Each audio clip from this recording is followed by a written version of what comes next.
దేవుని వాక్యములో నుంచి మత్తయి సువార్త 17వ అధ్యాయము. మత్తయి సువార్త 17వ అధ్యాయము మొదటి 8 వచనాలను మనం మార్చి చదువుకుందామండి.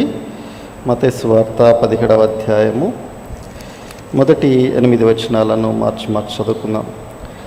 6 దినములైన తర్వాత యేసు పేతురును, యాకోబును, అతని సహోదరుడైన యోహానును వెంటబెట్టుకుని ఎత్తైన యొక్క కొండ మీదికి ఏకాంతముగా పోయి వారి ఎదుట రూపాంతరము పొందెను. నా ముఖము సూర్యుని వలె ప్రకాశించెను, ఆయన వస్త్రములు వెలుగు వలె తెల్లనివాయెను. ఇదిగో మోషేయు ఏలియాయు వారికి కనబడి ఆయనతో మాటలాడుచుండిరి. అప్పుడు పేతురు, ప్రభువా, మనం ఇక్కడ ఉండుట మంచిది. నీకు ఇష్టమైతే ఇక్కడ నీకు ఒకటి, మోషేకు ఒకటియు, ఏలియాకు ఒకటియు 3 పన్నశాలలు కట్టుదునని యేసుతో చెప్పాను. అతడు ఇంకనూ మాటలాడుచుండగా ఇదిగో ప్రకాశమానమైన యొక్క మేఘము వారిని కమ్ముకొనెను. ఇదిగో ఈయన నా ప్రియకుమారుడు, ఈయన యందు నేను ఆనందించుచున్నాను, ఈయన మాట వినుడని యొక్క శబ్దము ఆ మేఘములో నుండి పుట్టెను. శిష్యులు ఈ మాట విని బోర్లపడి మిక్కిలి భయపడగా యేసు వారి యొద్దకు వచ్చి వారిని ముట్టి, లెండి, భయపడకూడని చెప్పాను. వారి కన్నులెత్తి చూడగా యేసు తప్ప ఎవరునూ వారికి కనబడలేదు. ప్రభు సహాయ నిమిత్తమై ప్రార్థన చేసుకుందామండి. ప్రేమగల మా తండ్రి, జీవం కలిగిన మా దేవ, నీకు వందనాలు, స్తోత్రాలు చెల్లిస్తున్నాం నాయన.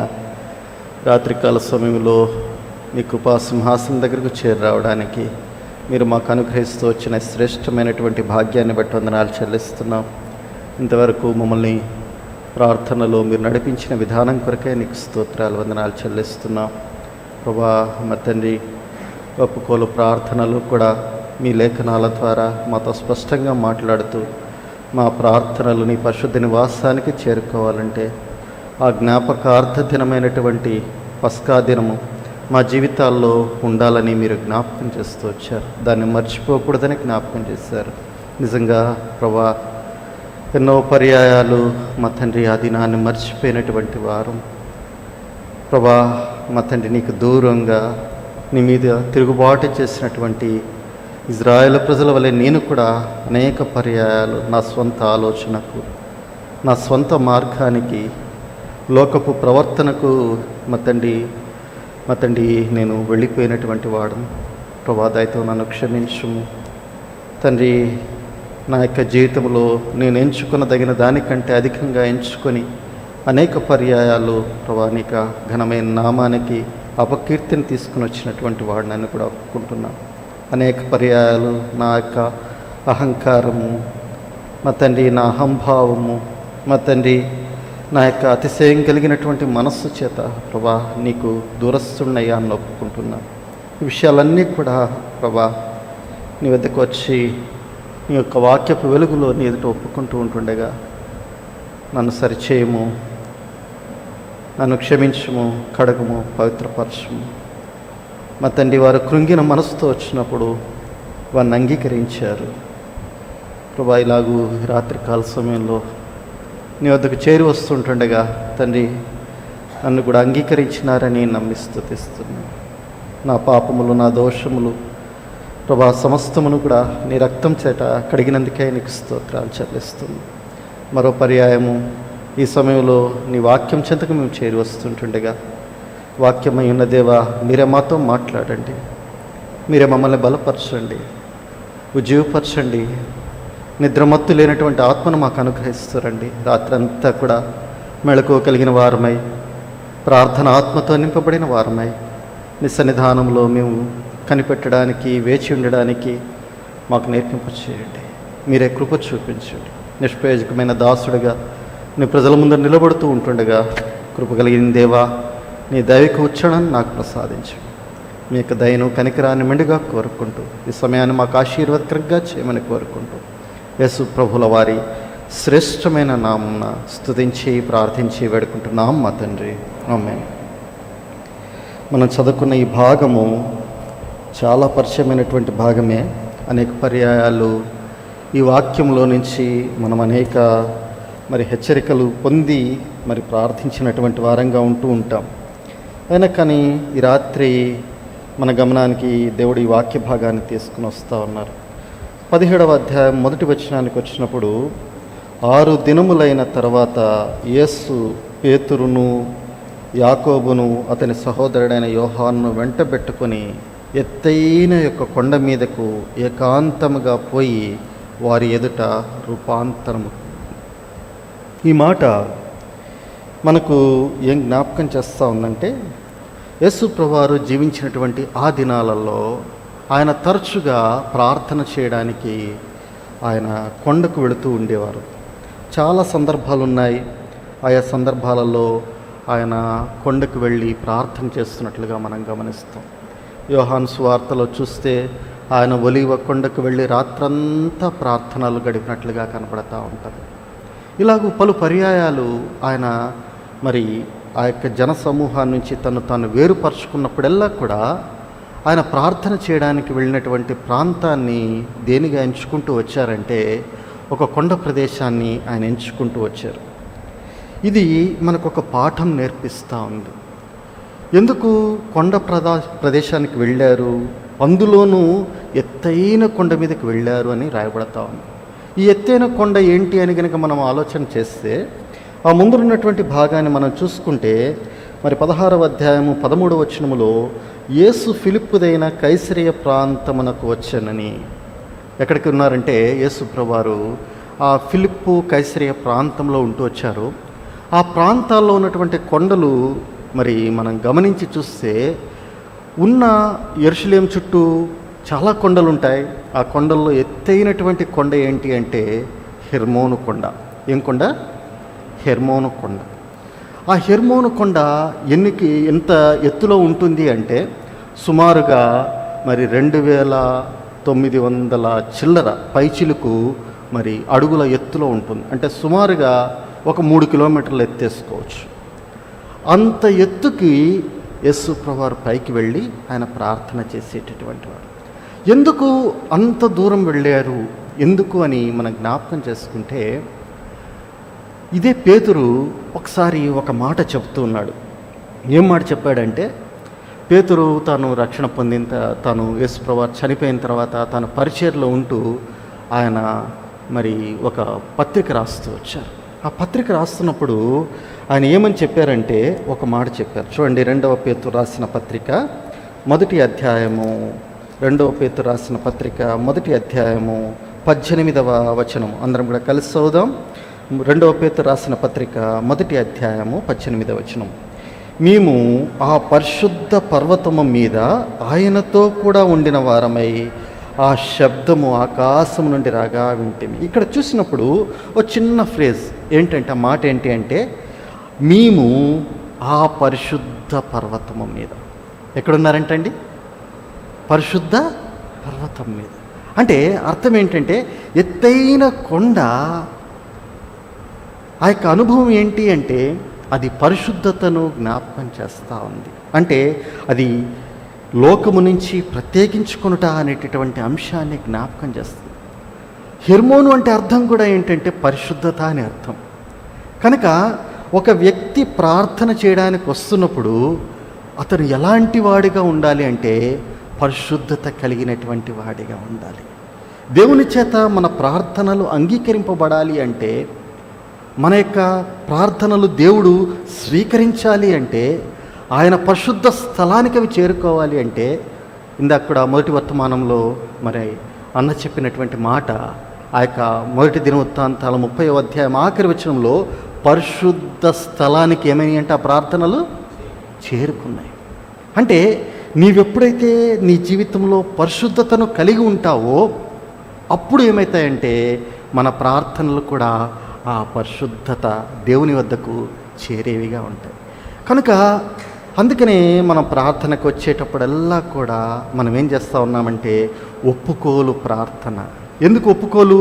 మొదటగా మనలో ఉన్నటువంటి ఆ పాపాన్ని, ఆ మలినాన్ని, ఆ యొక్క ద్వేషాన్ని, ఆ కఠినత్వాన్ని, ఆ యొక్క లోబడినటువంటి తత్వాన్ని అంతటినీ కూడా సరి చేసుకోవాలి. అందుకనే కీర్తనాకారుడు 66వ అధ్యాయము 18వ వచనంలో ఏమంటాడు? నా హృదయములో నేను పాపమును లక్ష్యం చేసిన ఎడల ఆయన నా మనవి వినకపో.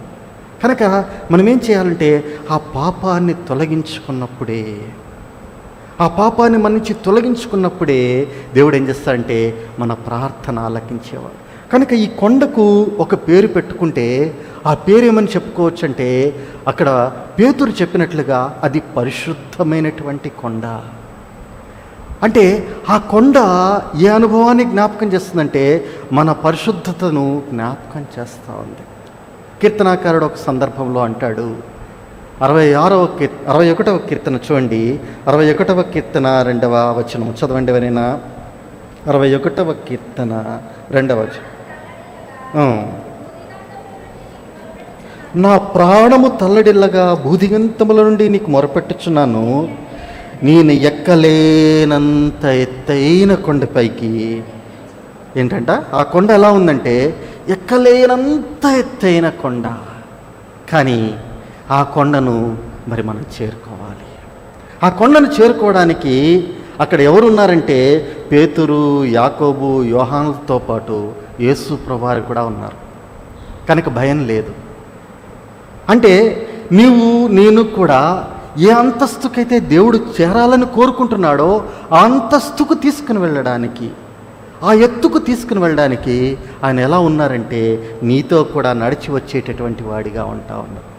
ఆయన నీతో కూడా ప్రయాణం చేయడానికి ఇష్టపడేటటువంటి వాడిగా ఉంటాడు.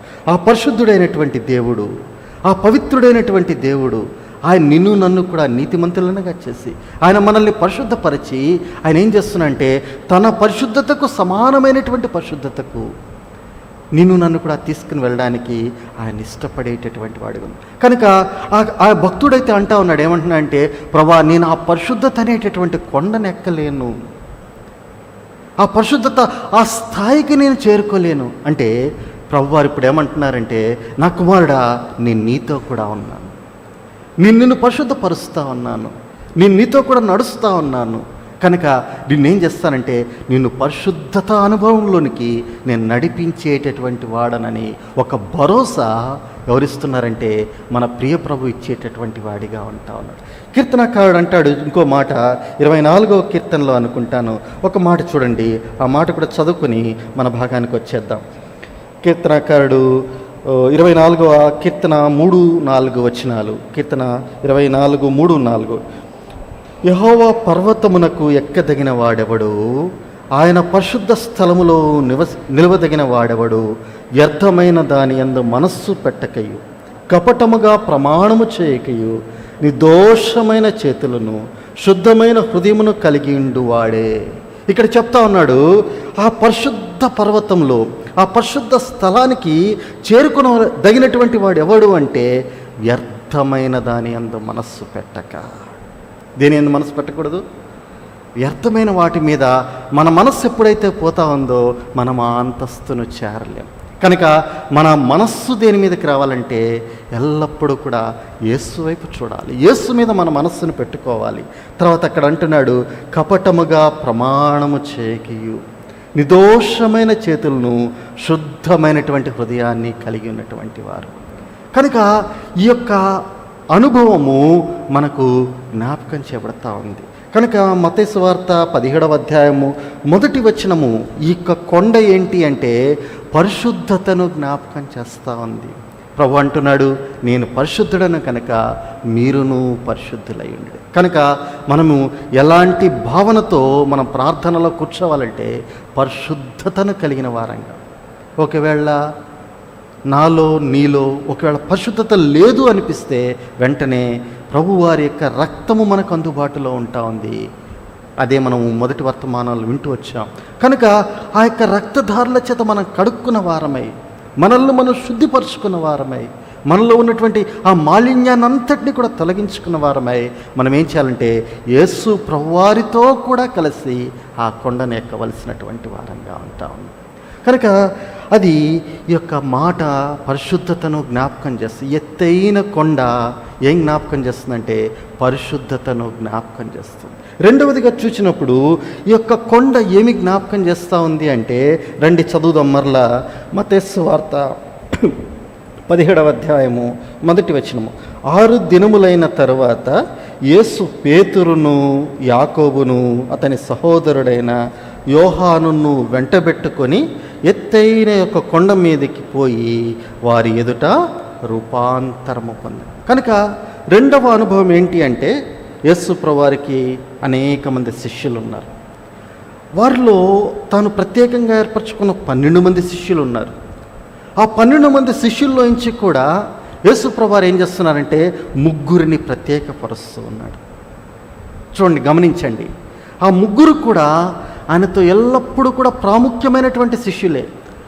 చాలా సందర్భాల్లో ఆయన ఎక్కడికి వెళ్ళినా, ఆయన ప్రార్థన కోరుకుంటున్నప్పుడల్లా కూడా ఈ ముగ్గురు కూడా ఆయనతో కూడా వెళుతూ ఉండేవారు. ఈ రూపాంతర కొండ దగ్గరికి వచ్చినప్పటికీ, లేకపోతే ఒలీవల కొండ మీదకి వెళ్ళినప్పటికీ, ఆయా సందర్భాల్లో మనం గమనించి చూసినప్పుడు ఆ యొక్క యేసు ప్రభువారితో కూడా ఆ యొక్క అంతరంగిక శిష్యులుగా ఎవరు ఉన్నారంటే పేతురు, యాకోబు, యోహాను అనేటువంటి వారు ఉంటూ వచ్చారు. అంటే వీరిని ఏం చేశాడంటే ప్రత్యేకపరుచుకుంటూ వచ్చాడు. మన జీవితంలో కూడా దేవుడు ఏం కోరుతున్నాడంటే ఒక ప్రత్యేకతను కోరుతూ ఉన్నటువంటి వాడు. లోకంతో కలిసిపోయినటువంటి జీవితం, ఆయన్ని వెంబడించాలనేటువంటి కోరిక కలిగినటువంటి జీవితం, ఆయనతో కూడా నడవాలి అనేటటువంటి తాపత్రయం కలిగినటువంటి జీవితాన్ని యేసు ప్రభువారు ఆశ కలిగినటువంటి వారిగా ఉంటాను. యేసు ప్రభువారి యొక్క జీవితంలోనే మనం చూసినప్పుడు చూడండి, మార్కు సువార్త 1వ అధ్యాయము 35వ వచనంలో ఆయన కూడా లోకాన్నించి తాను ఎలా ప్రత్యేకపరుచుకున్నారో అక్కడ జ్ఞాపకం చేయబడుతుంది. మార్కు సువార్త 1:35లో చూడండి. ఎవరైనా ఆయన పెందల కడని లేచి ఇంకా చాలా చీకటి ఉండగానే బయలుదేరి అరణ్య ప్రదేశమునకు వెళ్ళి, చూడండి ఆయన ఏం చేస్తున్నారంటే యేసు ప్రభువారు కూడా తన్ను తాను ఎవరి నుంచి ప్రత్యేకపరుచుకున్నాడు? ఆయన యొక్క శిష్య సమూహాన్ని నుంచి ప్రత్యేకపరుచుకున్నాడు. ఆ యొక్క ఏదైతే తను ఉంటున్నదో ఆ ఇంటి ప్రదేశాన్ని నుంచి ప్రత్యేకపరుచుకున్నాడు. ఆ చుట్టూ ఉన్న సమూహాలన్నిటి నుంచి ప్రత్యేకపరుచుకున్నాడు. ఆయన అరణ్య ప్రదేశానికి ఒంటరిగా వెళ్ళి ఆయన ప్రార్థన చేస్తుంది. అంటే ప్రార్థనకు ఏం కావాలంటే ఒక ప్రత్యేకత కావాలి. ఒంటరిగా ప్రార్థన చేయడం అంటే ఇతరులతోటి కలిసిపోయి ప్రార్థన చేయడం అని కాలేదు కానీ అంటే ప్రత్యేకంగా ప్రార్థన కొరకైన ఒక ఏర్పాటును ఆయన ఏర్పాటు చేసుకున్నాడు. మన జీవితంలో కూడా మనకి ప్రత్యేకత ఉండాలి. అందుకనే మత్తయి సువార్తలో కూడా చూడండి 6వ అధ్యాయము 6వ వచనంలో యేసు ప్రభువారు ఈ మాట అంటాడు. చూడండి, ఆ మాట కూడా జ్ఞాపకం చేసుకుందాం. మత్తయి సువార్త 6వ అధ్యాయం, నీవు ప్రార్థన చేయనప్పుడు నీ గదిలోనికి వెళ్ళి తలుపు వేసి, ఏమని చెప్తున్నానంటే నీ గదిలోనికి వెళ్ళి రహస్యమందున్న నీ తండ్రికి ప్రార్థన చేయి. అంటే ఏం చేయమంటున్నా అంటే నీ ప్రార్థన అనేటటువంటిది ఒక ప్రత్యేకమైనటువంటి విధానంలో ఉండాలి, ప్రత్యేకపరుచుకోవాలి. ప్రార్థన కొరకైనా ప్రత్యేకమైనటువంటి సమయాన్ని తీసుకోవాలి. ప్రార్థన కొరకైనా ప్రత్యేకమైనటువంటి ఒక ఏర్పాటు నువ్వు చేసుకోవాలి. ఎందుకంటే అలా చేసుకున్నప్పుడు దేవునికి నీకు ఏంటంటే చాలా సన్నిహితమైనటువంటి సంబంధం ఏర్పడుతుంది. ఈ కొండ అనుభవం ఏం జ్ఞాపకం చేస్తూ ఉంది అంటే అది ప్రత్యేకతను జ్ఞాపకం చేస్తుంది. పేతురును, యాకోబును, యోహాన్ను ఆయన ఏం చేశాడంటే మిగతా వారందరి నుంచి ప్రత్యేకించి తీసుకుని వచ్చాడు. మనల్ని కూడా అంతే. ఇప్పుడు ఈ సమయంలో ఇక్కడ ఉన్నాము అంటే మనము ఎంతోమంది నుంచి ప్రత్యేకించబడి ఇక్కడికి చేరి రాగలుగుతూ వచ్చాం. ఎందుకు అంటే ఆయన సన్నిధానంలో గడపడానికి, ఆయన సన్నిధిలో ప్రార్థన చేయడానికి. భక్తుల జీవితాలు చూస్తే మనకి విషయాలు చాలా చక్కగా అర్థమవుతూ ఉంటాయి. చూడండి, ఆదికాండము 19వ అధ్యాయము 27వ వచనము చూడండి. ఆదికాండము 19:27లో కూడా తెల్లవారినప్పుడు అబ్రహాము లేచి తాను యెహోవా సన్నిధిని నిలిచిన చోటికి వచ్చి, చూడండి తెల్లవారగానే అబ్రహాం ఎక్కడికి వస్తున్నాడు? తాను ఒక చోటు నిలబడ్డాడు, అది యెహోవా సన్నిధి ఉన్న చోటు. మరలా తిరిగి అక్కడికే వస్తూ ఉన్నాడు. అలాగా తను తాను ఏం చేశాడంటే ప్రత్యేకించుకున్నాడు. తన కుటుంబం నుంచి, తన దాసుల నుంచి, తన యొక్క కుమారుల నుంచి, వీళ్ళందరి నుంచి కూడా ప్రత్యేకించుకుని ఎక్కడికి వస్తున్నా అంటే యెహోవా సన్నిధికి వస్తూ ఉన్నటువంటి వాడిగా ఉంటా ఉన్నాడు. నిర్గమాకాండము 24వ అధ్యాయము చూడండి 12వ వచనము. నిర్గమాకాండము 24వ అధ్యాయం దేవుడు మోషేతోటి ఇలా చెప్తా ఉన్నాడు. చూడండి ఏమని చెప్తున్నాడు. నీవు కొండ ఎక్కి నా ఎద్దుకు వచ్చి అచ్చట నుండుము, నేను వారికి బోధించున్నట్లు నేను వ్రాసిన ఆజ్ఞలను ధర్మశాస్త్రమును రాతి పలకలను నీకు ఇచ్చేదనగా. చూడండి ఇక్కడ చూస్తే అంతకు మునుపు ఆ యొక్క సినాయి కొండ దగ్గర వారికి ఏం చేశాడంటే కొన్ని ఆజ్ఞలను ఇచ్చాడు. ఇచ్చిన తర్వాత ఇప్పుడు ఏమంటున్నాడంటే ఆ యొక్క పెద్దలందరూ కలిసి ఆ కొండ దగ్గరికి వెళ్ళారట. అందరూ కలిసి ఆ యొక్క దేవుని యొక్క మహిమ స్వరూపాన్ని చూస్తూ వచ్చారు. ఆ తర్వాత ఏమంటున్నాడంటే వారందరూ కూడా మీరంతా దూరంగా వెళ్ళిపోండి, నా దగ్గరికి ఎవరు రావాలంటే నా దాసుడైన మోషే రావాలి. ఆయన ఆ కొండ మీదకి రమ్మని చెప్తా ఉన్నాడు. ఎందుకో తెలుసా? ఎందుకంటే తన ప్రజలకు ధర్మశాస్త్రాన్ని ఇవ్వడానికి. అందుకనే బిల్లీ గ్రహం గారు తరచుగా అంటే ఆయన చాలా పెద్ద పెద్ద సెమినార్స్కి లేకుంటే ఆ క్రూసేడ్స్ కండక్ట్ చేయాల్సి వచ్చినప్పుడు ఆయన ఏం చేసేవాడంటే వ్యక్తిగతంగా ఆయన చాలా ఒంటరిగా ఉన్నటువంటి ప్రదేశాలకు వెళ్ళిపోయి అక్కడ మోకాళ్ళ మీద గడిపేవాడట. కారణం ఏంటి అంటే ఒక బలమైనటువంటి కార్యము ప్రజల మధ్యలో జరిగించబడాలన్నా, దేవుని సందేశం బలంగా దేవుని ప్రజల్లోనికి వెళ్ళాలి అన్నా, లేకపోతే దేవుని కార్యాలు ప్రజల మధ్యలో మన ద్వారా నా ద్వారా నీ ద్వారా జరగాలన్నా మనకు కావాల్సింది ఏంటంటే ఈ ప్రత్యేకత కావాలి. దేవునితోటి ఒంటరిగా సంభాషించేటటువంటి అనుభవం, దేవునితోటి ఒంటరిగా గడిపేటటువంటి అనుభవం. కాబట్టి ఈ అనుభవాలను ఈ యొక్క కొండ మనకు జ్ఞాపకం చేస్తూ ఉంది. చూడండి లూకాసు వార్త 6వ అధ్యాయము 12వ వచనాన్ని కూడా ఒక పర్యాయం జ్ఞాపకం చేసుకుందాం. లూకాసు వార్త 6వ అధ్యాయము 12వ వచనము. ఆ దినముల యందు ఆయన ప్రార్థన చేయుటకు కొండకు వెళ్ళి దేవుని ప్రార్థించుట యందు. చూడండి యేసు ప్రభువుని గురించి రాయబడతా ఉన్న మాట ఏంటంటే ఆ దినముల యందు ఆయన ఏం ప్రార్థన చేయుటకు కొండకు వెళ్ళి. ఈ దినాన్న మనం ప్రార్థన చేయడానికి ఆయన సన్నిధానానికి వచ్చున్నాం. రాత్రంతా గడపడానికి వచ్చాం కనుక ఆయన ఏం మాట్లాడతాడు, ఆ ప్రత్యేకత, ఆ యొక్క సపరేషన్, నువ్వు కూర్చుని ఉండాలి, నీ పక్కనోడు నీతోటి ఏం మాట్లాడుతున్నాడు అన్నది కాదు నీ నీ యొక్క ఉద్దేశం. నాతోటి ప్రభు ఏం మాట్లాడుతున్నాడు. ఇంతమంది కూర్చున్నా ఇంతమందిలో నువ్వు ఒంటరివాడిగా ఉండాలి, నీవు ఒంటరిగా ప్రభుతోటి మాట్లాడుతూ ఉండాలి. అది దేవుడు కోరుతూ ఉన్నాడు. మనం దేవునితోటి ఆ యొక్క ఇంటిమసీ, ఆ సంబంధ బాంధవ్యంలోనికి, ఆ దగ్గర సంబంధంలోనికి మనం రావాల్సినటువంటి వారంగా ఉంటా ఉన్నాం. చూడండి ఇంకొక మాట జ్ఞాపకం చేసుకుని మరలా మన భాగానికి వచ్చేద్దాము. అపొస్తల కార్యములు 10వ అధ్యాయము, అపొస్తల కార్యాలు 10వ అధ్యాయము 9వ వచనము. అపొస్తల కార్యాలు 10వ అధ్యాయము 9వ వచనం. మరునాడు వారు ప్రయాణమైపోయి పట్టణమునకు సమీపించినప్పుడు పేతురు ప్రార్థన చేయుటకు ఎక్కడికి ఎక్కాడంట? మేడగది మీదకి, మిద్దె మీదకి ఎక్కాడు. ఎందుకు? ప్రార్థన చేయడానికే. కిందంతా గలిబిలిగా ఉంది, వంటలు చేస్తున్నారు, ఆహారాలు సిద్ధపరుస్తున్నారు, చాలామంది వస్తున్నారు పోతున్నారు పేతురు చేత ప్రార్థన చేయించుకోవడానికి. కానీ పేతురు ఏం చేశాడంటే వాటన్నిటి నుంచి తాను ప్రత్యేకపరుచుకొని పైకి వెళ్ళాడు. ఎక్కడికి? ప్రార్థన చేయడానికి. అప్పుడు చెప్తా ఉన్నాడు దేవుడు ఏమని? పేతురా, నీకు ఒక పని నిర్ణయించాను. నువ్వు వెళ్ళవలసినటువంటి ఒక ప్రాంతం ఉంటా ఉంది, నువ్వు చేయవలసినటువంటి ఆ పరిచర్య ఒక ఇంటికి వెళ్ళి నువ్వు చేయాలి, అది నేను చెప్తున్నాను, నువ్వు చెయ్యి అని చెప్పి ప్రత్యేకమైనటువంటి విధానంలో మాట్లాడుతూ ఉన్నటువంటి వాడిగా ఉంటాను. అంటే ఈ కొండ ఏమి జ్ఞాపకం చేస్తుందంటే, ఒకటి పరిశుద్ధతను జ్ఞాపకం చేస్తూ ఉంది. మనం ప్రార్థన చేయడానికి వచ్చినప్పుడు ఎలా ఉండాలంటే ఆ పరిశుద్ధతను, దేవునికి కలిగి ఉన్నటువంటి పరిశుద్ధతను మనం కలిగి ఉండాలి. రెండవది మన జీవితాల్లో ప్రత్యేకతను కలిగి ఉండాలి.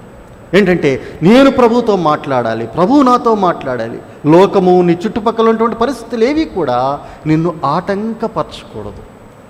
అలాగున దేవునితో నీవేం చేయాలంటే ఒక హాట్ లైన్గా ఉండాలి, అంటే డైరెక్ట్ సంబంధాన్ని నువ్వు కలిగి ఉండాలి. అది దేవుడు మన నుంచి ఆశిస్తూ ఉన్నటువంటిదిగా ఉంటుంది. మూడవదిగా చూడండి, రండి ఇప్పుడు మరలా మన భాగానికి వద్దాము. రండి, 6 దినములైన తర్వాత, మొదటి వచనం మళ్ళా చదువుతున్నాను. 6 దినములైన తర్వాత యేసు పేతురును యాకోబును అతని సహోదరుడైన యాకోబును వెంటబెట్టుకొని ఎత్తైన యొక్క కొండ మీదకి ఏకాంతముగా పోయి. మూడవ మాట ఏమి జ్ఞాపకం చేస్తుందంటే, ఇక్కడ ప్రత్యేకత ఉన్నప్పటికీ కూడా అక్కడ ఎవరున్నారంటే నలుగురు కలిసి ఉన్నారు. ఎవరెవరు? యేసు ప్రభువారు, పేతురు, యాకోబు, యోహాను. అంటే ఇది ఏమి జ్ఞాపకం చేస్తుందంటే సహవాసాన్ని జ్ఞాపకం చేస్తూ ఉంది. ప్రార్థనలో మనం ఎలాంటి వారంగా ఉండాలంటే ఒక సహవాసంగా కలిసి ప్రార్థన చేయటం ద్వారా మనం అనేకమైనటువంటి శ్రేష్ఠ కార్యాలు జరిగించవచ్చు. మనకు తెలుసు కదా, మత్తయి సువార్తలోనే ఇదే మత్తయి వార్త 18వ అధ్యాయము 10వ వచనం చదువుకుంటే 19వ వచనం క్షమించండి, మత్తయి సువార్త 18:19 అందరం కలిసి చదువుదాం. మరియు మీలో ఇద్దరు తాము వేడుకొను దేనిని గూర్చేయనను భూమి మీద ఏకీభవించిన ఎడల అది పరలోకమందున నా తండ్రి వలన వారికి దొరుకునని మీతో చెప్పుచున్నాను. ఏమని చెప్తా ఉన్నాడు? మీలో ఎవరైనా ఏకీభవిస్తే, కలిసి ప్రార్థన చేస్తే మన మనస్సులు కలవాలి, మన ఆలోచనలు కలవాలి, మన తలంపులు కలవాలి. ఇవన్నీ కూడా ప్రభువారి ఆలోచనలతో కలిసి కలవాలి. అప్పుడేమవుతుందంటే తప్పకుండా మన ప్రార్థన అంగీకరింపబడుతుంది. అక్కడ రాస్తున్నాడు, ఏమని రాస్తున్నాడంటే అవి నా తండ్రి వలన మీకు దొరుకుతాయి. కింద అన్నాడు, ఎక్కడ 2-3 కూడి నా నామమున ప్రార్థన చేస్తుంటారో వారి మధ్యలో ఉంటాను. నేను ఎక్కడున్నాను? ఇప్పుడు మీ మధ్యలో ఉన్నాను, మీ మధ్య సంచరిస్తూ ఉన్నాను, మిమ్మల్ని చూస్తూ ఉన్నాను. కనుక మన జీవితాల్లో కూడా మనకు ఇది ఎంతో ప్రాముఖ్యమైంది. కనుక ప్రార్థనలో కలిసి ఉండడం అంటే ఏంటంటే, ఒక మాట చెప్తాను చూడండి. రండి ఇప్పుడు నిర్గమాకాండము 17వ అధ్యాయము, నిర్గమాకాండం రండి 17వ అధ్యాయము, నిర్గమాకాండము 17వ అధ్యాయము 12వ వచనము, నిర్గమాకాండము 17వ అధ్యాయము 12వ వచనము అందరం కలిసి చదువుదాం. మోషే చేతులు బరువెక్కగా వారు ఒక రాయి తీసుకుని వచ్చి అతడు దాని మీద కూర్చుండుటకై దాన్ని వేసిరి. అహరోను హూరులు ఒకడు ఈ ప్రక్కను ఒకడు ఆ ప్రక్కను అతని చేతులను ఆదుకొనగా అతని చేతులు సూర్యుడు అస్తమించే వరకు నిలకడగా ఉన్నాయి. ఇది కలిసి ప్రార్థన చేయడం, ఇది సహవాసం అంటే. అక్కడ ఏమైందంటే మోషే చేతులెత్తి ప్రార్థన చేస్తూ ఉన్నాడు. మోషే చేతులు ఏమైపోయాయి అంట? బరువెక్కిపోయాయి. కాసేపటికి బరువెక్కిపోయాయి. ఆయనక దింపివేయాలి అనుకుంటుంటే కిందనేమవుతుందా అంటే ఓటమి కనపడతా ఉంది. అప్పుడు అహరోను హూర్లు ఏం చేశారంట? అతనిని ఆదుకుంటూ ఉన్నారు. అంటే ప్రార్థన అంటే ఏంటంటే ఒకరి భారాలను ఒకరు పంచుకోవడం, ఒకరికి ఒకరు సహాయకులుగా ఉండడం. ఒకరు ప్రార్థన చేయలేంత బలహీన పడిపోతూ ఉన్నప్పుడు వారి వంతు ప్రార్థన నువ్వేం చేయాలంటే నువ్వు అందుకొని నువ్వు చేయాలి, వారికి సహకరించాలి. వారి యొక్క ప్రార్థన, వారి యొక్క భారము నీ భారంగా ఎంచుకోవాలి.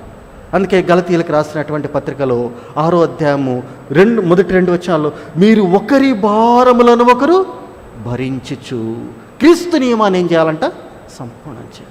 కనుక దాని అర్థం ఏంటి అంటే ప్రార్థనలో మనం ఏం చేయాలంటే ఒకరి భారాలను ఒకరము మనం పంచుకోవాల్సిన వారంగా. ఇందాక కూడా అన్న చెప్పినట్లుగా మనం ఏం చేయాలంటే కలిసి ప్రార్థించాలి. వారందరూ కలిసి వచ్చారట ఆ యొక్క సమూహానికి. ఆ యొక్క హిజ్కియా పిలిపిస్తూ వచ్చినప్పుడు వారందరూ కూడా ఏకంగా కలిసి వస్తే ఎంత సంతోషమో.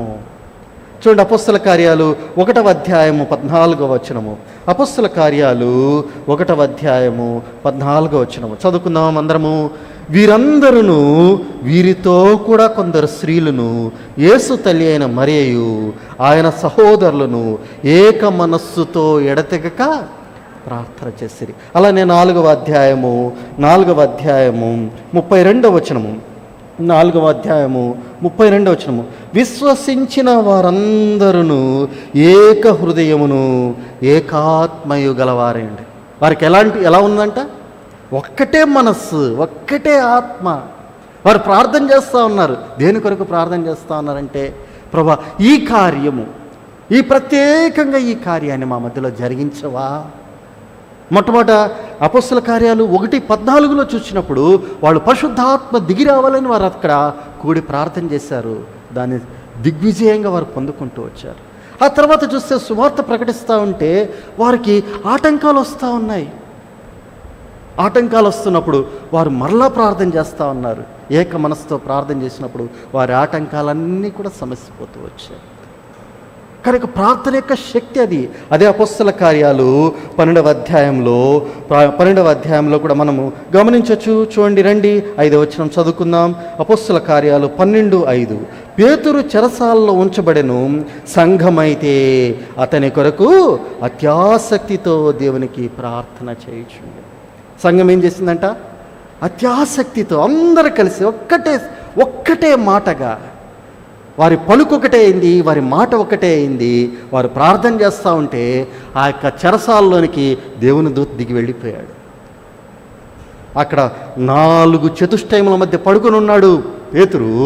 అయితే ఆ యొక్క వాళ్ళు వారు నిద్రపోతున్నట్లే ఉన్నాయి. చేతి సంకెళ్ళు ఊడిపోయినాయి, తలుపులు తెరుచుకుంటా ఉన్నాయి. అక్కడ వెలుగు వచ్చింది, కానీ ఎవ్వరికీ మెలకువ లేదు. ఎవరికి? ఆ యొక్క సైన్యానికి, ఆ యొక్క పేతురును బంధించిన వారికి.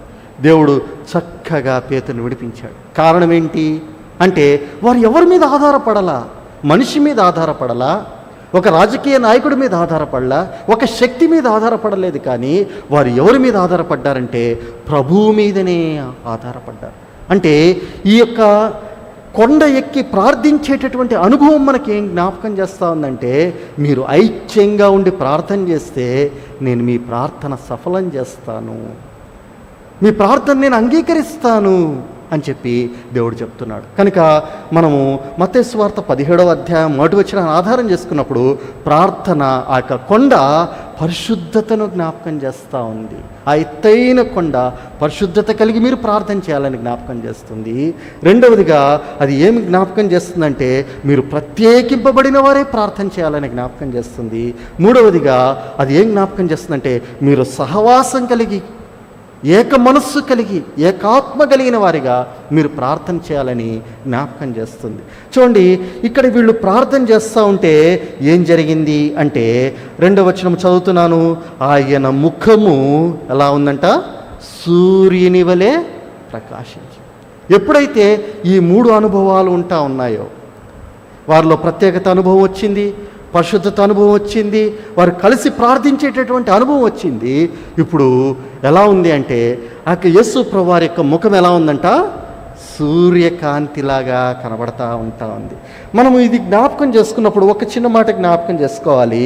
నిర్గమాకాండము 34వ అధ్యాయము, నిర్గమాకాండము 34వ అధ్యాయము గమనించండి. 34వ అధ్యాయం 29వ వచనము, 34:29. మోషే సీనాయి కొండ దిగుచుండగా శాసనములు గల 2 పలకలు మోషే చేతిలో ఉండెను.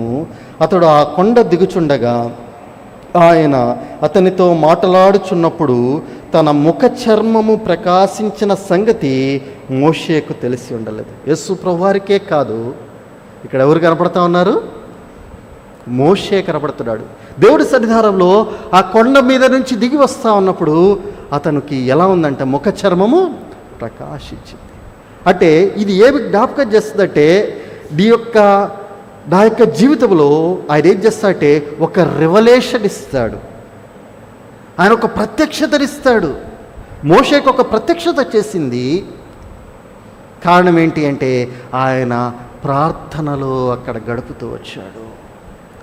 ఎప్పుడైతే మనం ప్రార్థనలో గడుపుతూ ఉంటామో దేవుడు మన జీవితాలకు ఏం చేస్తా అంటే ఒక ప్రత్యక్షతనిచ్చేటటువంటి వాడు.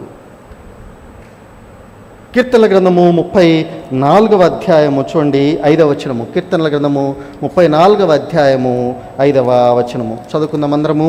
కీర్తనల గ్రంథము 34:5 వచనము. వారు ఆయన తట్టు చూడగా వారికి వెలుగు కలిగాను. ఏమైతుంది చెప్పండి? ఎప్పుడైతే మనము ఆయన దగ్గరకు వచ్చి ఆయన సన్నిధానంలో కూర్చుని మనం ప్రార్థన చేస్తూ ఉంటామో మనకేం కలుగుతుందంటే వెలుగు వస్తుంది. వెలుగు ఏంటంటే ప్రత్యక్షతకు గుర్తుగా ఉంది. చీకటిని పారద్రోలుతుంది, అది ప్రత్యక్షత ఇస్తుంది, ఒక నూతనమైనటువంటి ప్రత్యక్షత. నువ్వేం చేయాలో, నువ్వు ఎలా నడుచుకోవాలో, నీ భవిష్యత్తు ఏంటో ప్రతిదీ కూడా అక్కడ జ్ఞాపకం చేయబడతా ఉంటా ఉంది. యెషయా గ్రంథము 60వ అధ్యాయము మొదటి వచనాన్ని చదవండి ఎవరైనా. యెషయా గ్రంథము 60వ అధ్యాయము. లెమ్ము తేజరిల్లుము, యెహోవా మహిమ నీ మీద ఉదయించెను. చూడండి ఏమంటున్నాడంటే అక్కడ మనము ఏం చేయాలంటే మన నిద్రమత్తు నుంచి మనం లేచినప్పుడు, ప్రార్థించాలన్నటువంటి ఆశతో మనం లేచినప్పుడు ఏమవుతుందంటే యెహోవా మహిమ ఏమవుతుందంట, నీ మీద ఉదయిస్తుంది. జనులు చూచిన వారు మోషే ఆ కొండ దిగి వస్తూ ఉంటే ఆయన ముఖాన్ని వాళ్ళు చూడలేకపోతూ వచ్చారు. అంటే దాని అర్థం ఏంటంటే ఆయన సన్నిధానంలో గడిపినటువంటి వ్యక్తి ఎవరు అన్న సంగతిని ఎవరు గుర్తించేయగలరా అంటే లోకస్తులు గుర్తించేయగలరు, నీ చుట్టుపక్కల ఉన్న వాళ్ళు గుర్తించేయగలరు. నీ ప్రార్థనా జీవితాన్ని బట్టి, నీ యొక్క ప్రార్థన అనుభవాలను బట్టి ఏంటంటే ఈ దేవుని యొక్క వెలుగు నీలో నుంచి తేజరిల్లేదిగా ఉంటా ఉంది. కనుక ఈ మాటను మనం జ్ఞాపకం చేసుకుందాం. కనుక ఇక్కడ చూసినప్పుడు ఏంటంటే ఆ యొక్క కొండ పరిశుద్ధతను జ్ఞాపకం చేసింది, ప్రత్యేకతను జ్ఞాపకం చేస్తూ ఉంది. అంతేకాదు అది ఏం జ్ఞాపకం చేస్తూ ఉందంటే మరి సహవాసాన్ని జ్ఞాపకం చేసింది. అంతేకాదు మనకు ఒక ప్రత్యక్షత ఇవ్వబడతా ఉంది. నీ చీకటి పారద్రోలబడుతుంది, నీకు వెలుగు ఇవ్వబడుతుంది అనేటువంటి సంగతి అది జ్ఞాపకం చేయబడుతుంది. అంతేకాదు ఇక్కడ ఏం జరుగుతూ ఉంది అంటే చూడండి, ఇక్కడ ఒక వచనాన్ని జ్ఞాపకం చేసుకుందాం రండి. మత్తయి సువార్త 17వ అధ్యాయము 5వ వచనము. మత్తయి సువార్త 17వ అధ్యాయము 5వ వచనము. అతడు ఇంకనూ మాటలాడుచుండగా ఇదిగో ప్రకాశమానమైన యొక్క మేఘము వారిని కమ్ముకొనెను. ఇదిగో ఈయన నా ప్రియకుమారుడు, ఈయన యందు నేను ఆనందించుచున్నాను, ఈయన మాట వినుడనే యొక్క శబ్దము ఆ మేఘములో నుండి పుట్టాను. కాబట్టి ఎప్పుడైతే మనం ప్రార్థనలో కూర్చుంటామో అప్పుడు ఏం కలుగుతుందంటే దేవుని స్వరం వినబడుతుంది. ఏం వినబడుతుంది చెప్పండి? దేవుని ఇదిగో ఈయన నా ప్రియకుమారుడు, ఈయన మాట వినుడని ఎవరికి వినబడతా ఉంది? ఆ పేతురు, యాకోబు, యోహానులు వారి నిద్రమత్తులోనే ఉన్నారు. కానీ అయినప్పటికీ కూడా దేవుడు వారితో మాట్లాడడానికి ఇష్టపడుతూ ఉన్నాడు. ప్రార్థన ఏం చేస్తుందంటే ఆయన స్వరాన్ని, ఆయన మెల్లనైనటువంటి స్వరాన్ని నీకు వినిపింపచేసేదిగా ఉంది. మనకు తెలిసిన మాటలే జ్ఞాపకం చేసుకుందాం రండి. మొదటి సమూయేలు గ్రంథము 3వ అధ్యాయము 10వ వచనము. మొదటి సమూయేలు గ్రంథము 3వ అధ్యాయము 10వ వచనము. మధ్య భాగం చదువుతున్నాను. సమూయేలు సమూయేలు అని పిలవగా సమూయేలు నీ దాసుడు ఆలకించుచున్నాడు. చూడండి ఇక్కడ సమూయేలుతో దేవుడు మాట్లాడుతున్నాడు, సమూయేలుతో దేవుడు సంధిస్తూ ఉన్నాడు. చిన్నబాలుడే ఆ దేవుని సన్నిధానములో, యెహోవా మందిరములో, ఆయన ఇంటిలో ఆ యొక్క ప్రధాన యాజకునికి పరిచారకునిగా ఉంటూ అక్కడ పరిచర్య చేస్తూ ఉంటే దేవుని స్వరము ఆ బాలునికి కూడా వస్తూ ఉంది. ఆ యాజకునికి రాలా, ఆ యాజకుడు గ్రహించలేకపోతా ఉన్నాడు. అతని కళ్ళు, అతని చెవులు మూసుకుని పోయినాయి. కానీ ఇక్కడ ఏం జరుగుతుందంటే ఆలకించాలన్న కోరిక ఉంది. అలాంటి వారికి ఏం జరుగుతూ ఉందంటే ఆయన స్వరం వినబడతా ఉంటుంది. కనుక ప్రార్థనలో మనం ఏం చేయాలంటే ఆయన దగ్గరకు వచ్చినప్పుడు ఆయన స్వరం కూడా వినబడుతుంది. దాని కొరకు మనం వేచి ఉండాల్సినటువంటి వారంగా ఉంటా ఉన్నాం. చూడండి ఇంకొక మాట, కీర్తనల గ్రంథము 46వ అధ్యాయము 10వ వచనము. కీర్తనల గ్రంథము 46వ అధ్యాయము, కీర్తనల గ్రంథము 46వ అధ్యాయము 10వ వచనము. దేవుడు మన ప్రార్థనలో ఉంటున్నప్పుడు ఆయన ఏమని చెప్తా ఉన్నాడో చూడండి. ఏమంటున్నాడు? ఊరకుండుడి. ఒకవేళ నువ్వు దిగులు పడతా ఉంటే, ఒకవేళ నువ్వు ఆ యొక్క సమస్యలో నువ్వు ఏం చేయాలో తెలియక తలడిల్లుతూ ఉంటే ఆయన అంటాడు ఏమంటే ఊరకుండండి, నేనున్నాను. ఆయన వాగ్దానాలు మనకెంత అభయాన్ని ఇస్తాయి. చూడండి ఇంకా యెషయా గ్రంథము 50వ అధ్యాయము 4వ వచనము. యెషయా గ్రంథము 50వ అధ్యాయము 4వ వచనము చదువుకుందాం అందరం కలిసి. యెషయా 54. అలసిన వానిని మాటల చేత ఊరడించు జ్ఞానము నాకు కలుగునట్లు శిష్యునికి తగిన నోరు యెహోవా నాకు దయచేసి ఉన్నాడు. శిష్యులు వినునట్లుగా నేను వినుటకై ఆయన ప్రతి ఉదయమున నాకు వినబుద్ధి పుట్టించుచున్నాడు. ఏం జరుగుతూ ఉందంటే, ఆయన దగ్గరకు వచ్చినప్పుడు, ఆయన దగ్గర వేచి ఉంటా ఉన్నప్పుడు ఆయన ఏం చేస్తున్నాడంటే, ఆయన మరి శిష్యుడు వినున్నట్లుగా నేను వినుటకై ప్రతి ఉదయమున ఆయన ఏం చేస్తాడంట, వినుబుద్ధి పుట్టిస్తాడు. ఎప్పుడైతే ప్రార్థనలో ఆయన వైపు చూస్తూ ఉంటామో వినేటటువంటి చెవులు ఆయన ఇస్తాడు. అందుకనే ప్రధాన గ్రంథకర్త అంటాడు, ఏమంటాడంటే, చెవులు గలవాడు ఆత్మ చెప్తున్న సంగతులు వినుగాక. కనుక మనం ఏంటంటే, ఆ పరిశుద్ధాత్మ దేవుడు మనం ప్రార్థనలో ఉంటున్నప్పుడు దేవుడు మనతో మాట్లాడేటటువంటి వాడు. చాలా సమస్యలకు పరిష్కారము ఆయన మాట ద్వారా మనకు కలుగుతుంది. కనుక ప్రార్థన అనేటటువంటి ఈ యొక్క అనుభవాన్ని మనము జ్ఞాపకం చేసుకోవాల్సిన వారంగా ఉంటున్నాం. ఏంటి అంటే, అది పరిశుద్ధత అనుభవం, అది ప్రత్యేకత అనుభవం, అది సహవాసపు అనుభవం, అది ఒక ప్రత్యక్షత అనుభవం. అంత మాత్రమే కాదు, అది ఆయన స్వరాన్ని వినగలిగేటటువంటి ప్రదేశం. ఆ కొండ ఎన్ని విషయాలు మనకు జ్ఞాపకం చేస్తాం. తర్వాత ఇంకో మాట జ్ఞాపకం చేసుకుందాం రండి. మత్తయి సువార్త 17వ అధ్యాయము 7వ వచనం. మత్తయి సువార్త 17, 7వ వచనానికి వస్తే, శిష్యులు ఈ మాట విని బోర్లపడి మిక్కిలి భయపడగా. వాళ్ళు ఏమయ్యారంటే, మరి ఆ మాట విని ఏమంట, బోర్ల పడ్డారు.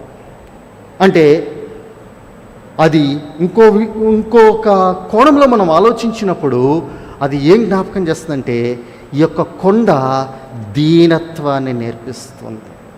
ఆయన స్వరం విన్నప్పుడు మనం దీనులమైపోతాం. ఆయన స్వరం వింటూ ఉంటే దానికి లోబడతాం. మనం మారుమాట మరలా చెప్పం.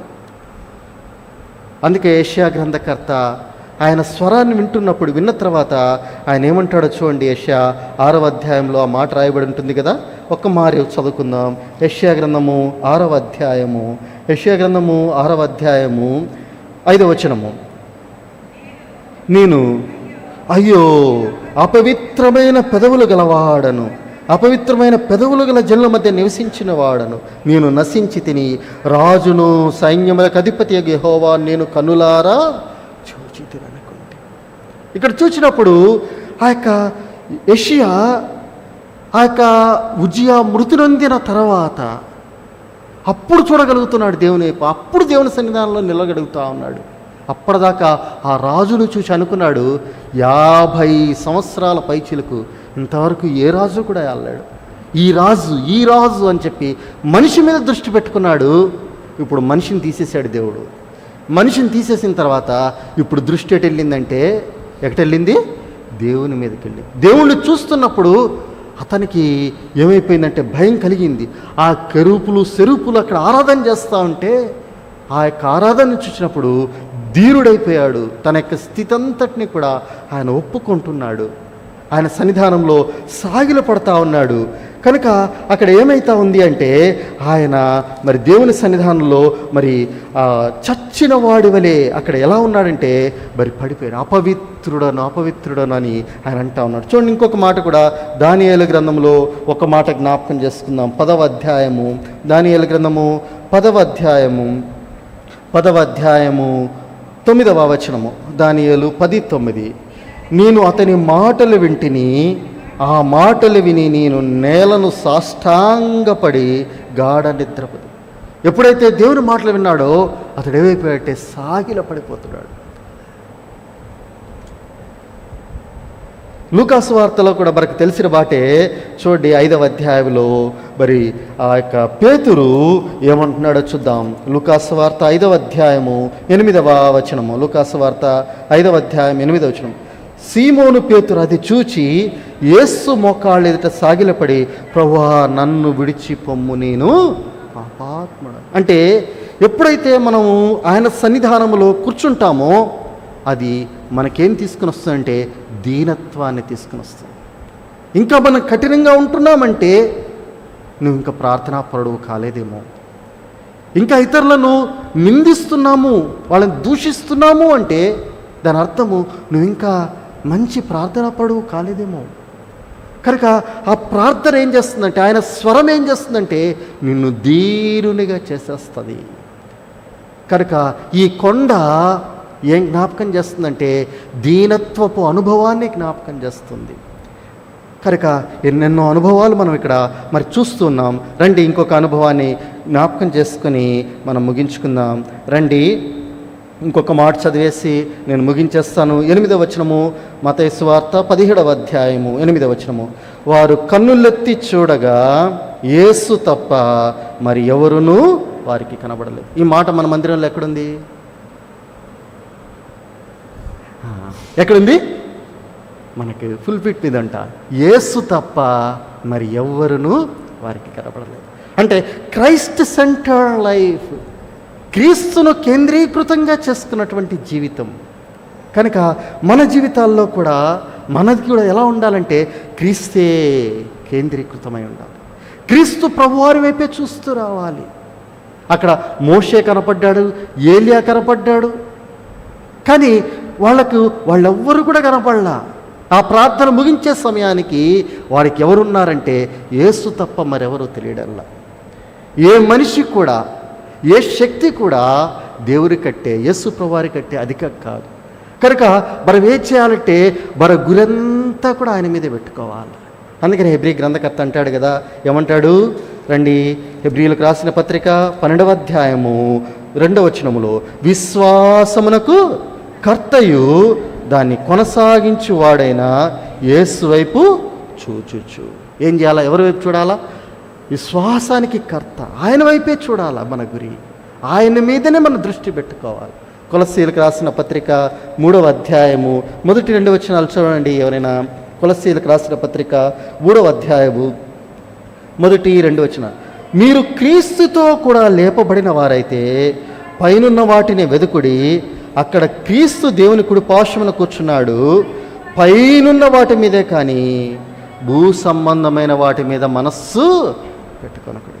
ఎప్పుడైతే మనం ఆయన సన్నిధానంలో కూర్చుంటామో మన మనస్సు ఆయన మీదనే ఉంటుంది. ఆయన ఏమిస్తాడు, ఆయన ఏం చెప్తాడు, ఆయన ఏం చేస్తాడు అని మన మనస్సు అంతా కూడా ఆయన మీద లగ్నమై ఉంటా ఉంది. అందుకనే చూడండి, పౌలు భక్తుడు కూడా ఒక మాట అంటాడు ఫిలిప్పీలకు రాసిన పత్రికలో. మరి చూడండి 3వ అధ్యాయము 7వ వచనంలో, అయినను నాకు ఏవేవి లాభకరములై ఉండెనో వాటిని క్రీస్తు నిమిత్తము నష్టముగా ఎంచుకుంటాను. అన్నీ కూడా నాకేమొద్దు, నాకు క్రీస్తు ప్రభువారే కావాలి. నాకు లాభకరమైనవన్నీ కూడా నేను వదిలేసుకుంటాను. నా దృష్టి, నా కేంద్రం ఎవరంటే యేసు ప్రభువారే. మత్తయి సువార్త ప్రకటన గ్రంథము 5వ అధ్యాయము 5-6 వచనాల్లో ఉంటుంది. అక్కడ పెద్దలందరూ కూడా నిలవబడితే ఆ గొర్రెపిల్ల ఏం చేస్తుందంటే ఒక పుస్తకాన్ని విప్పుతా ఉంది. అందరూ సైలెన్స్ అయిపోయారు. అప్పుడు అక్కడ రాయబడుతుంది, వారి మధ్యలో, ఆ గొర్రెపిల్ల వారి మధ్యలో. అంటే వారందరి దృష్టి ఎక్కడుందంటే ఆ క్రీస్తు ప్రభు వారి మీదనే. మన దృష్టి కూడా మన ప్రార్థనలో ఎక్కడుండాలి అంటే ప్రభువారి మీదే. ఆ మనుషుడు సహాయం చేస్తాడా, ఈ మనుషుడు సహాయం చేస్తాడా, అతడు నాతో మాట్లాడతాడా, ఇతడు వచ్చి నాకు సహాయం చేస్తాడా అని కాదు. మన కేంద్ర బిందువు ఎవరంటే యేసు ప్రభువారే. అందుకనే మనకి బైబిల్లో మధ్య వచనం ఏంటి చెప్పండి? 118వ కీర్తన 9వ వచనం ఏమని ఉంటుంది? రాజులను నమ్ముకున్నట కంటే, మనుషులను నమ్ముకున్నట కంటే యెహోవాను ఆశ్రయించు. అంటే మనమంతా కూడా ఎవరి వైపు చూడాలంటే యేసు ప్రభువారి వైపు చూడాలి. కనుక ఎప్పుడైతే ఈ అనుభవాలు వస్తాయో మనలో ఒక రూపాంతరపు అనుభవం. యేసు ప్రభువారు ఈ అనుభవాలన్నిటి గుండా వెళుతూ వచ్చిన వారే కనుక ఆయనలో ఉన్నటువంటి రూపాంతరం. అందుకనే మీ మనస్సు మారి నూతనమవటం వలన రూపాంతరం చెందుడి. రోమీయులకు రాసినటువంటి పత్రిక 12వ అధ్యాయం 2వ వచనం. కనుక ఈ యొక్క కొండ అనుభవము మన ప్రార్థన అనుభవాలకు ఎంతో దగ్గరగా ఉంటాం. మనం పరిశుద్ధత కలిగిన వారంగా ప్రార్థన చేయాలి, ప్రత్యేకత కలిగిన వారంగా ప్రార్థన చేయాలి. అంతేకాదు సహవాసంగా ప్రార్థన చేయాలి. అంతేకాదు ఆయన మాట వినేటటువంటి వారంగా, ప్రార్థనలో ఆయన మాట వినేటటువంటి వారంగా ఉండాలి. అక్కడ ధీరత్వాన్ని నేర్చుకోవాలి. అదే సమయంలో ఆయన్నే కేంద్ర బిందువుగా పెట్టుకోవాలి. ఎప్పుడైతే ఇలాంటి అనుభవంలోనికి వస్తామో మన ప్రార్థనలు నిశ్చయంగా దేవుడు అంగీకరిస్తాడు. మన జీవితంలో ఒక రూపాంతరాన్ని మనం చూస్తాం. ఈరోజు ఉన్నట్టు రేపు ఉండం. ఇదే అనుభవం నీ అనుభవం అయితే, మన అనుభవాలు ఇలాగున్నట్లయితే మనలో దినదినము కూడా ఆయన పోలిక రోజు రోజుకు నీలో సంతరించుకుంటుంది. అందుకనే ఆ యొక్క మొదటి యోహాను భక్తుడు మొదటి యోహాను రాసిన పత్రిక 3వ అధ్యాయం 2వ వచనంలో అంటాడు, మనము ఇప్పుడున్నట్టుగా ఉన్న ఒకరోజు ఆయనను పోలియుందుము. ఆయన పోలిక రావడానికే ఈ యొక్క ప్రార్థన అనుభవాలు. కనుక అటువంటి అనుభవంలోనికి మనం కూడా రాగలిగినట్లుగా ఈ రాత్రికాల సమయంలో మనం ప్రార్థనలో కూర్చున్నప్పుడు దేవుడి అట్టి రీతిలో మనకు సహాయం చేసి ప్రార్థనలో మనల్ని నడిపించునుగాక.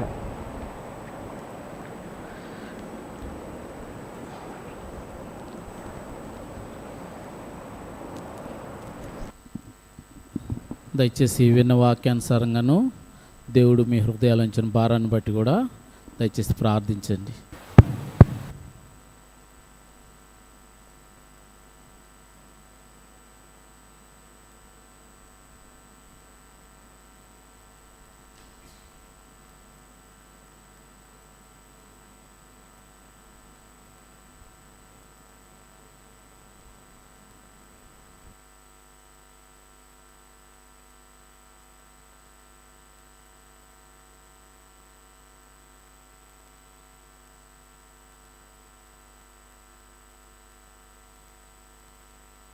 అధిరోహించేదానిగా నేను ఉండాలని మీరు కోరుచున్నారు ప్రభువా. ఈ విధముగా నీ పరిశుద్ధత కలిగి దేవా, మరి మనసులో నిర్మలమైనటువంటి మనసుతో నేను ప్రార్థించినప్పుడు మా ప్రార్థన ధూపం వల్లే నీ సన్నిధికి చేరుతుందని, మా ప్రార్థనలు ప్రతిఫలం దయచేసే దేవుడు అని ప్రభువా మీరు సెలవిస్తూ వచ్చారు.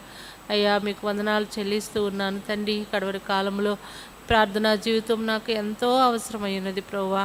ఇటువంటి ప్రార్థన భారముతో దేవా నీ సన్నిధిలో ఏకాంతముగా కూర్చుని నీ సన్నిధి నీ స్వరము విని ప్రభువా మరి నీలో నేను ఆనందించేదానికి ఉండాలని దేవా, మరి నాయన సంఘముతో కలిసి ప్రార్థించి దేవా గొప్ప కార్యములను ఆశించేదానిగా ఉండాలని దేవా, కలిసి ప్రార్థనాపరులంగా మరి మేము ఎవరైనా స్నేహితులు కలిసి ప్రార్థించి దేవా మాకు మరి అర్థం కాని సమస్యలు ప్రభువా మరి వేరొకరి కోసం ప్రార్థించేటువంటి అటువంటి అనుభవం ప్రభువా మరి మీరు శిష్యులకు నేర్పుతూ వచ్చారు దేవా. వారిలో నుండి ప్రత్యేకంగా నాయన మీరు ఏకాంతముగా కొండ ఎక్కి ప్రార్థించారు ప్రభువా. నాయన ఈయన నా ప్రియ కుమారుడైనటువంటి స్వరము శిష్యులు మీతో ఉండి ప్రభువా మీ ప్రత్యేకతను గమనించిన వారుగా ఉన్నారు.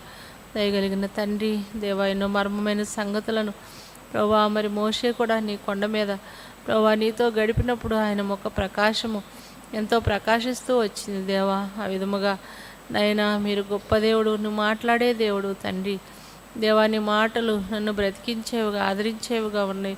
అటువంటి నేను సత్యమైన నీ మాటలను పొందుకుంటూ దేవా జీవిత యాత్రలో ప్రభువా కొనసాగటానికి నీ శక్తితో నన్ను నింపుము. దయగలిగిన తండ్రి, సంఘం ఎదుట పాతాళ